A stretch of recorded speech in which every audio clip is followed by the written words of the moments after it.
topics that we Mm-hmm. everyone was aware of what's going on with the co-parenting, with narcissism, but then also how it relates to parental alienation and how that can become a really sticky situation. So one of the things I saw that we had was co-parenting after divorce and navigating the challenges, right?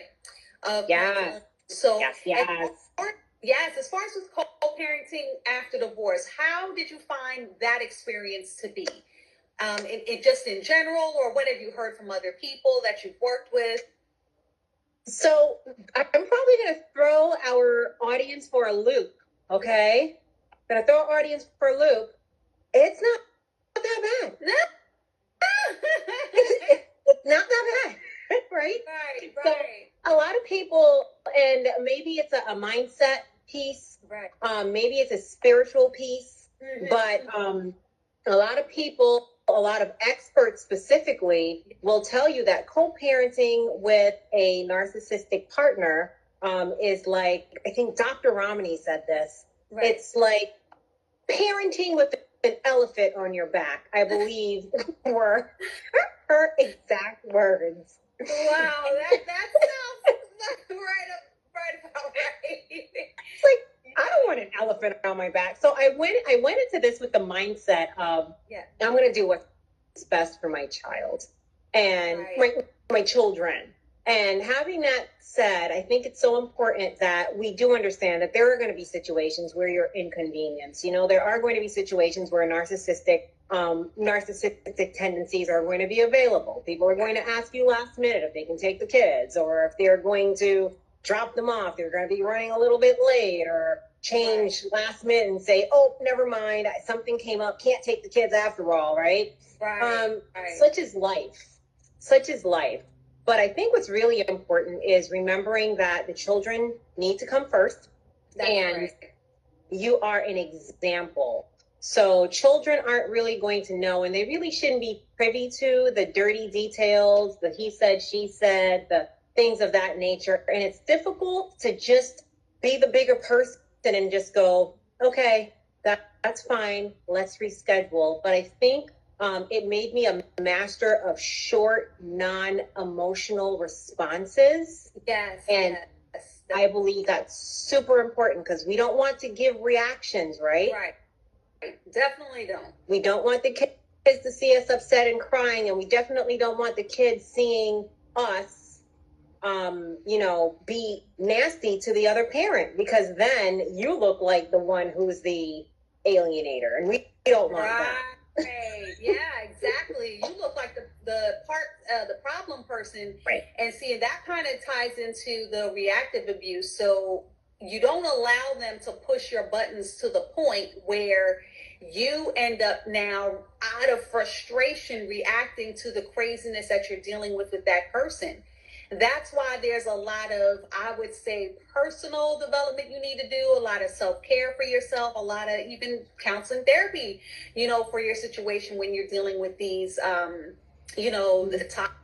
situations after divorce, whether they're narcissists or, toxic or alienator, whatever it is. But it is possible to co-parent. But like you said, it's all about putting the children first. That's number one. Setting all egos aside, being willing to work with, the other person. And, that's something that I think we've both been able to, master. I mean, it took some time on both of our sides with both of our stories, with what we've had to deal with.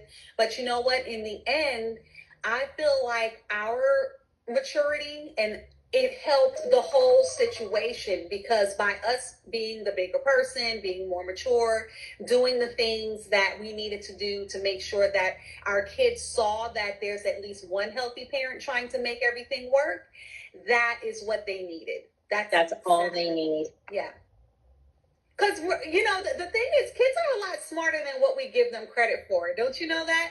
Like, just because the kid isn't saying anything, they see what's going on, and just like when we were kids and we saw things about our parents and we were like, but we never confronted them about it or said anything outright. Obviously not, because we were kids and you know how our parents are. So we weren't going to do that. So not shutty. Yeah.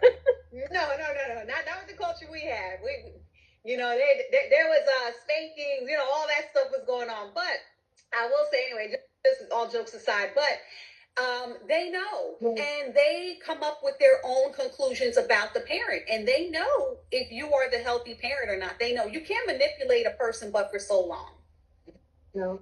At some point, the light bulb is going to come on. I love the fact that you said that, because, and I know we want to keep with time, but I just want to share this piece. I remember specifically having a conversation, an adult with another adult who was the child of a divorced couple. Okay. Right.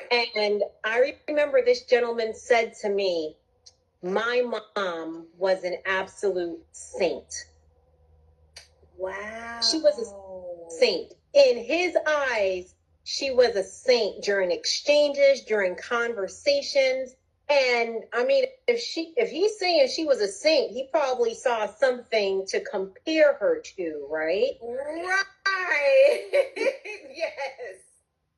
Right. We can all put two and two together on that one, right? Yes. Mm-hmm.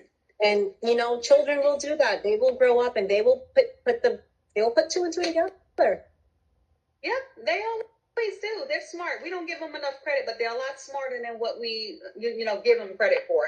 So anyway, Cassandra, let's know where people can reach out to you, and get more advice and get more help in this area, because you can't fight this alone. If you have not been through a divorce, custody, or if you haven't even dealt with someone with narcissistic behaviors or characteristics, you really don't know the kind of things that are going to get thrown at you, and you will be stressed out, not sleeping at night. So, Cassandra, what can you do to help the people out? And you think you know, but you have no idea, right?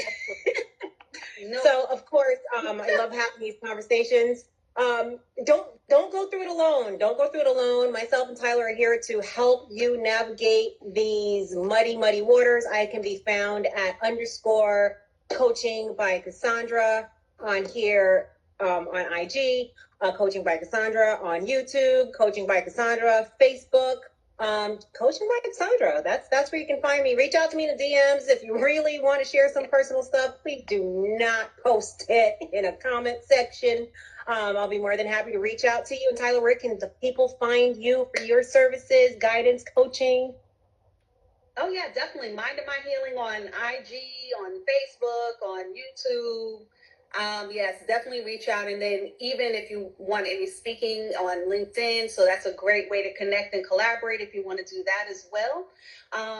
And we are definitely here for you guys. So anytime you want a topic, let us know. Put it in the comments. Yes. Reach out to us and say, hey, can you talk about this? Can you share your on that? And then that way we'll bring it on the next one. All right? For sure. Perfect. I'll definitely see you next week. Looking forward to it. Same time, same place. Always a pleasure. Bye. Same here. All right, bye, babes. Bye.